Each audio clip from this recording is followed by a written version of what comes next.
Hi all, welcome to my channel. ഇന്ന് നമുക്ക് easy ആയിട്ട് ഒരു എല്ലും കപ്പ അല്ലെ കപ്പ ബിരിയാണി എങ്ങനെ റെഡിയാക്കി എടുക്കുന്നതെന്ന് നോക്കാം. ഇത് ഒരുമാതിരി എല്ലാവർക്കും ഇഷ്ടമുള്ളൊരു റെസിപ്പിയാണ്. ഈസി ആയിട്ട് വീട്ടിൽ റെഡിയാക്കി എടുക്കാം. ഇതിന് എന്തൊക്കെ ഇൻഗ്രീഡിയൻസ് വേണമെന്ന് നോക്കാം.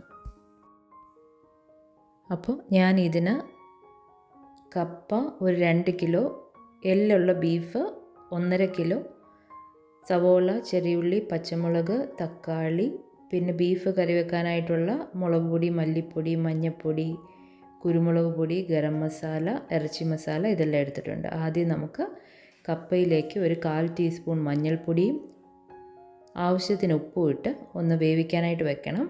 ഈ നേരത്ത് നമുക്ക് ബീഫ് ഒന്ന് മാരിനേറ്റ് ചെയ്യാനായിട്ട് ആവശ്യത്തിന് ഉപ്പ്, 1.5 ടീസ്പൂൺ മുളക് പൊടി, 1.5 ടീസ്പൂൺ മല്ലിപ്പൊടി, മീറ്റ് മസാല ഒരു 1.5 ടീസ്പൂൺ ഇട്ടിട്ടുണ്ട്.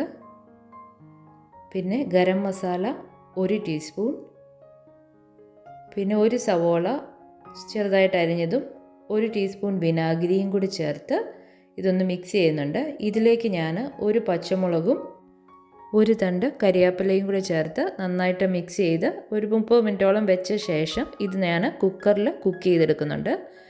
ഈ നേരത്ത് നമ്മുടെ കപ്പ നന്നായിട്ട് വെന്ത് റെഡി ആയിട്ടുണ്ട്. ഇനി ഇതിലേക്ക് നമുക്ക് ചേർക്കാനുള്ള തേങ്ങാപ്പീര ഒന്ന് വറുത്തെടുക്കണം. ഇതിനാണ് ഇച്ചിരി സമയം എടുക്കുന്നത്.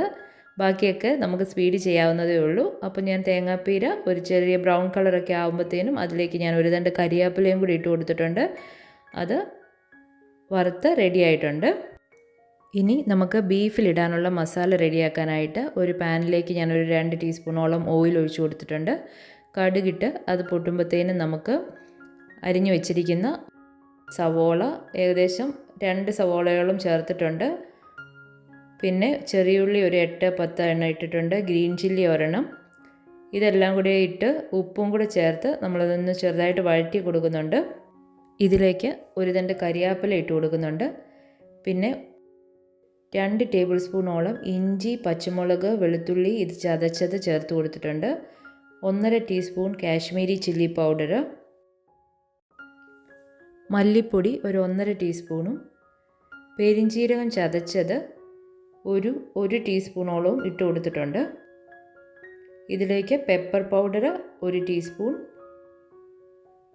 ഗരം മസാല 1 ടീസ്പൂൺ, മഞ്ഞൾപ്പൊടി ഒരു 1/4 ടീസ്പൂൺ, പിന്നെ മീറ്റ് മസാല ഒരു 2 ടീസ്പൂൺ. ഇതെല്ലാം കൂടി ചേർത്ത് ഒന്ന് വഴറ്റിയ ശേഷം ഇതിലേക്ക് അരിഞ്ഞു വെച്ചിരിക്കുന്ന തക്കാളി ഒരെണ്ണം ചേർത്ത് കൊടുത്തിട്ടുണ്ട്. തക്കാളി ഒന്ന് വെന്ത് ഉടഞ്ഞൊക്കെ കഴിയുമ്പോൾ നമ്മുടെ മസാല റെഡിയായത് നമ്മൾ വേവിച്ച് വെച്ചേക്കുന്ന ബീഫിലേക്ക് ചേർത്ത് നന്നായിട്ട് മിക്സ് ചെയ്യുന്നുണ്ട്. ഇതിലേക്ക് നമ്മൾ റെഡിയാക്കി വെച്ചിരിക്കുന്ന കപ്പ ഇട്ട് കൊടുക്കുന്നുണ്ട്. പിന്നെ നമ്മൾ വറുത്ത് വെച്ചിരിക്കുന്ന തേങ്ങ, നിങ്ങൾക്കിത് അരച്ച് വേണമെങ്കിലും ചേർക്കാം, അരയ്ക്കാതെയും ചേർക്കാം. ഞാനിപ്പോൾ ഇവിടെ അരയ്ക്കാതെയാണ് ചേർത്തേക്കുന്നത്. തേങ്ങായും ഇട്ട് കൊടുത്ത് ഒരു കരിയാപ്പിലയും 1 ടീസ്പൂൺ വെളിച്ചെണ്ണയും കൂടെ ഒഴിച്ച് ഇത് നന്നായിട്ട് ഉടച്ച് വേവിക്കുന്നുണ്ട്. അപ്പോൾ ഞാൻ ബീഫ് വെള്ളം ചേർക്കാതെയാണ് വേവിച്ചെങ്കിലും ബീഫിൽ കുറച്ച് വെള്ളമുണ്ട്. അത് നമ്മൾ ഈ കപ്പയും കൂടെ മിക്സ് ചെയ്ത് ഒന്ന് തിളച്ച് കഴിയുമ്പോൾ അത് ശരിയായിക്കോളും. കപ്പയും കൂടെ ഇട്ട് ഒന്ന് ജസ്റ്റ് തിളച്ച് കഴിയുമ്പോൾ നമ്മുടെ അതിൻ്റെ അകത്തെ വെള്ളമൊക്കെ ബാലൻസ് ആയിക്കോളും. അപ്പോൾ എല്ലും കപ്പയും എല്ലാം റെഡി ആയിട്ടുണ്ട്. ഇതിനി നമുക്ക് സർവിങ് പ്ലേറ്റിലേക്ക് മാറ്റാം. ഈസി ആയിട്ട് ഒരു എല്ലും കപ്പ റെഡിയാക്കിയിട്ടുണ്ട്. ബീഫ് ബിരിയാണി അല്ല എല്ലും കപ്പ. ഇത് എല്ലാവർക്കും ഇഷ്ടപ്പെടും. ഈസി റെസിപ്പിയാണ്. ഒന്ന് ട്രൈ ചെയ്ത് നോക്കണേ. വീഡിയോ ഇഷ്ടപ്പെട്ടെങ്കിൽ ലൈക്കും ഷെയറും സബ്സ്ക്രൈബും ചെയ്തേക്കണേ. Thank you for watching.